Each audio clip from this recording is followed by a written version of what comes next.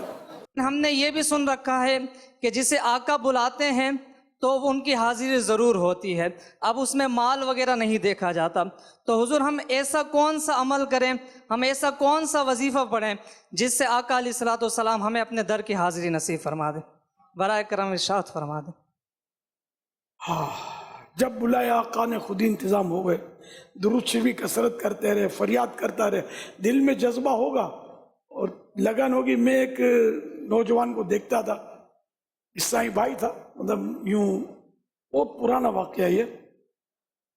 وہ بالکل بیچارہ دیکھنے میں بھی کوئی اس میں نہ باتوں میں کسی طرح کی بھی اس میں کوئی ایسی چیز نہیں تھی جو اس سے کوئی دوستی کرے، اس سے بات چیت کرے. اب وہ ٹیپ ریکارڈر کا دور تھا، وہ کسی نے اس کو ٹیپ ریکارڈر دلا دیا ہوگا، وہ اس میں نعتیں سنتا رہتا تھا. تو کسی کے دل میں آ گیا تو اس کو مطلب یعنی کہ کسی نے وہ عمرے پر بھیج دیا. یہ سفینے میں ایک عیسائی بھائی کو دیکھا میں نے، وہ بھی بڑے دیوانے، وہ اس سے دیوانے کے اے سی بھی اس میں تھے سفینے میں، اے سی. اس کو پتہ نہیں تھا کہ اے سی یہ اے سی ہے. ایسا سیدھا اجتماع میں آتے تھے، وہ امامہ باندھتے تھے لیکن کچھ زیادہ ہی سیدھے تھے. تو یہ سفینے میں بس وہ کسی نے اس کو دے دیا ہوگا، بھائی چڑھ گئے تھے سفینے میں. جب ہم سفینے کے ذریعے گئے تھے، اب چل مدینہ قافلہ تھا ہمارا باقاعدہ، اس میں جو دوسرے بھی چڑھے ہوئے تھے وہ مطالبہ بھی زور شور سے کرنے والوں نے کیا چل مدینہ کہ ہم کو قافلے میں لے لیا جائے. اچھا اس میں وہ جو تھے نا کیا چل گیا جا، میں نے کہا یار یہ تو بغیر مانگے اس کو تو چل کرنا ہی پڑے گا. اس بیچارے کو سوچ کا کچھ نہیں پڑتا، جا کے چکرے مارے گا ادھر ادھر، کیا کرے گا. تو پھر ہم نے اس کو بغیر بن مانگے جو اپنا لیا تھا چل مدینہ. اس کو یہ بھی نہیں سمجھ پڑی ہوگی شاید کہ میں یوں چل مدینہ یوں ہی ہو گیا ہوں، ایسا سیدھا تھا. صلو علی الحبیب صلی اللہ علی محمد. میرا آپ سے سوال یہ ہے کہ ہم عمرہ کرنے کے لیے جاتے ہیں تو وہاں پر جدہ ایئرپورٹ پر ہم رکتے ہیں تو لوگ کہتے ہیں کہ وہاں پر جدائی ہوتی ہے، جدہ ایئرپورٹ پر جدائی ہوتی ہے، تو یہ کس قسم کی جدائی ہے؟ آپ بتا دیں کس قسم کی جدائی ہے. مدینے سے جدا ہو کر جو جدہ شریف کے تھرو جاتے ہیں یہ ان کے لیے بھی جدہ شریف کی یا خصوصیت جدائی کی. تو جو حاجی جدہ ایئرپورٹ پر اترتے ہیں وہ جدائی ہے یا وصل ہے؟ جدہ، جدہ یہ جد کا مؤنث اور جد کی مؤنث ہے نا. جدہ مانے دادی. تو حضرت دادی حوا رضی اللہ عنہ یہ جدہ شریف میں اتری تھی. حضرت آدم علیہ السلام کی طرف منسوب وہاں پہلے تو جدہ شریف میں ایک مزار بھی تھا، وہ لمبا مزار. تو اعلیٰ حضرت کا میں نے پڑھا تھا انوار البشارہ میں کہ یہ اس کی کوئی اصل نہیں ہے کہ یہ حضرت آدم علیہ السلام کا مزار ہے. وہاں اعلیٰ حضرت نے منع فرمایا تھا کہ وہاں زیارت کے لیے نہیں جانا. تو خیر ہم گزرے تھے وہاں سے، جدھر وہ روڈ پر سے، اور کسی نے بتایا ہوگا کہ یہ ہے جو منسوب ہے آدم علیہ السلام کی طرف مزار. تو یوں میں نے وہ دیکھا تھا. اب ہو سکتا ہے کہ نہ ہو، چھپا دیا گیا ہو، یا مطلب